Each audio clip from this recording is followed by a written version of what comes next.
This is Derrick with the Conscious Resistance Network. This is my third video in a series of videos on the book The 4 Agreements by Don Miguel Ruiz, which is discussing 4 simple agreements to make in your life in ways to enrich and make your life much easier.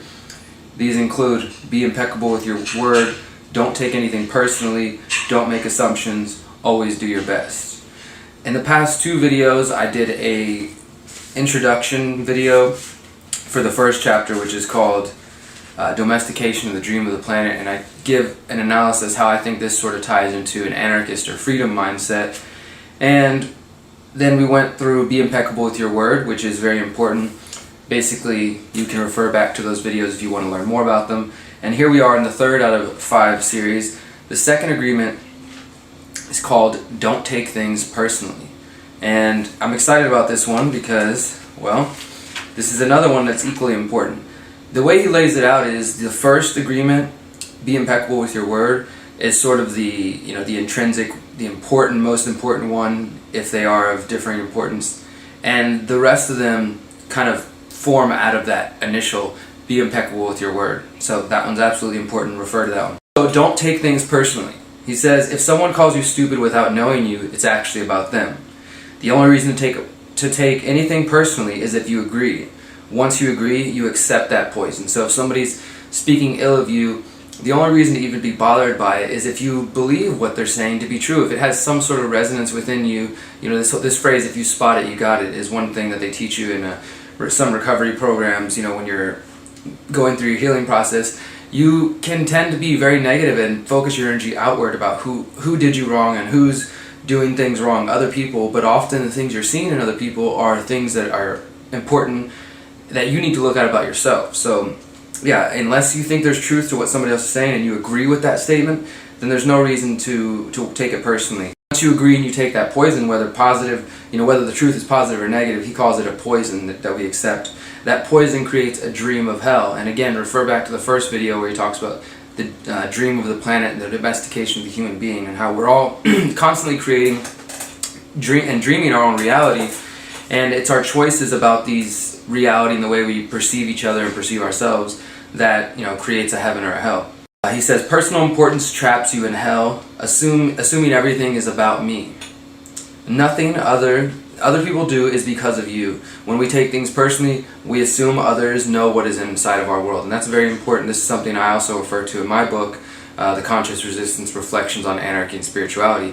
Basically saying that we are all living in our own reality. Yes, there are intersections where we come together, but for the most part, we know what's going on in our head, and it's hard for other people to judge. And again, I think that judgment usually comes from a place of hurt or pain, their own inner suffering. What people speak and do has more to do with the agreements they've made with themselves more than it has anything to do with you. These are the agreements they make during their own process of domestication, which we refer to in part 1. When someone projects outwardly is because of their own fear and pain.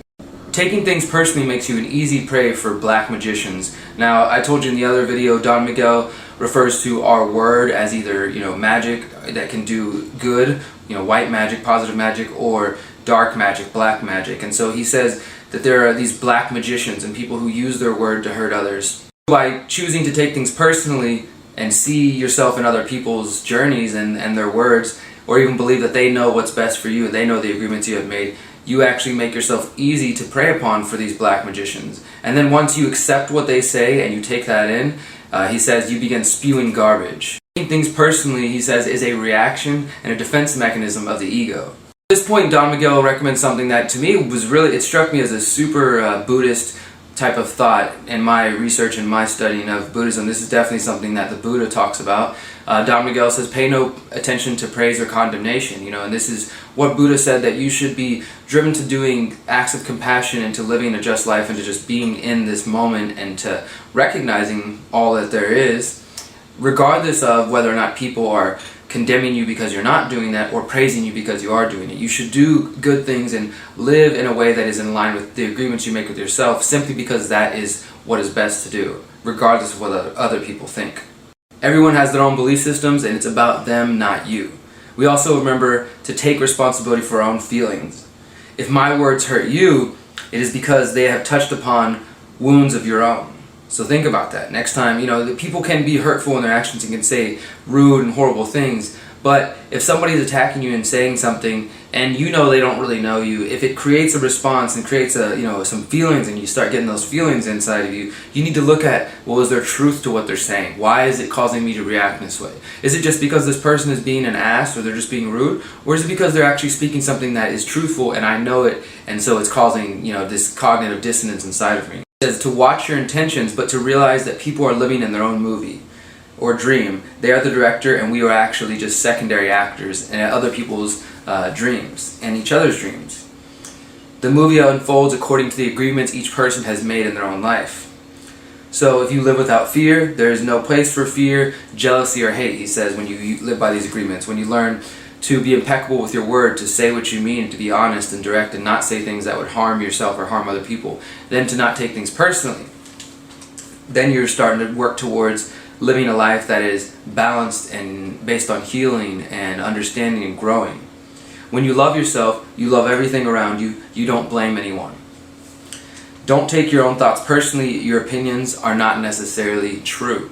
And that's an important point to remember. Sometimes we'll get this voice, this negative, doubting voice that tells us negative things, and these voices in our head, this self-conversation, self-talk can be helpful to help us rethink unsavory decisions or unwise decisions. But there's also that other side of ourselves which can be very negative, and for those who deal with being self-conscious or insecurity or just these type of things, you can have this constantly limiting, doubting voice, and you need to be able to grab a hold of that.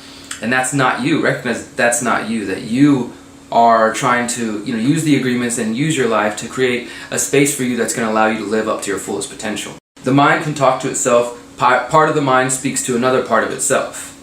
He says, the mitote, which is this dream that we're living in, the veil of Maya, as it were, he says this is a marketplace where everyone is talking all the time, conflicting ideas and opinions, conflicting agreements, and so it's just this flurry of distraction that we live in. This world, this dream is a mitote, this distraction. He says to write your thoughts and inventory your own agreements, and this is important, to constantly have self-analysis, to look at, and to me that's one of the strongest things of this book, is just putting it in terms that the way that we're living our lives is because of certain agreements that we make about the world around us, about the way we view ourselves, the way we view each other, the way we view our environment and other races, politicians, different classes. All these ideas are based on the dream and the agreements we make with ourselves about what our reality is. So when we learn to examine those and think, what do I say about myself? What do I feel about myself? How do I view other people? How does this all work together?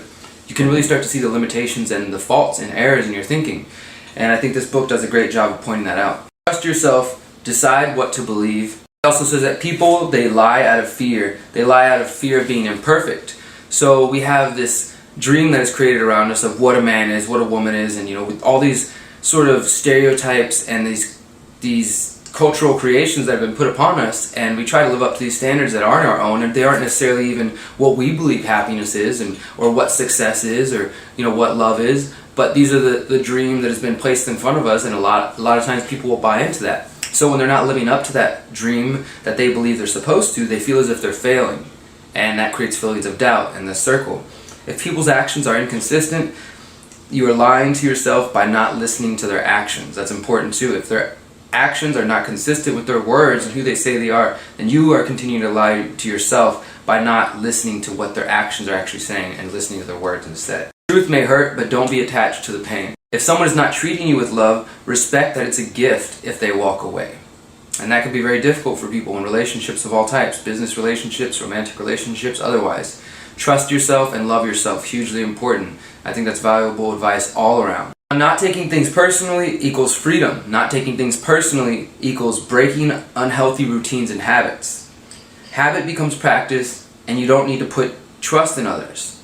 So once you learn this, you're not taking things personally, you don't necessarily need to put trust in what other people are saying and what they're doing, because you know that you're right within yourself, you're balanced within yourself. You're not responsible for the actions of others. Remember that. Without fear, you are free to love. Huge, important point.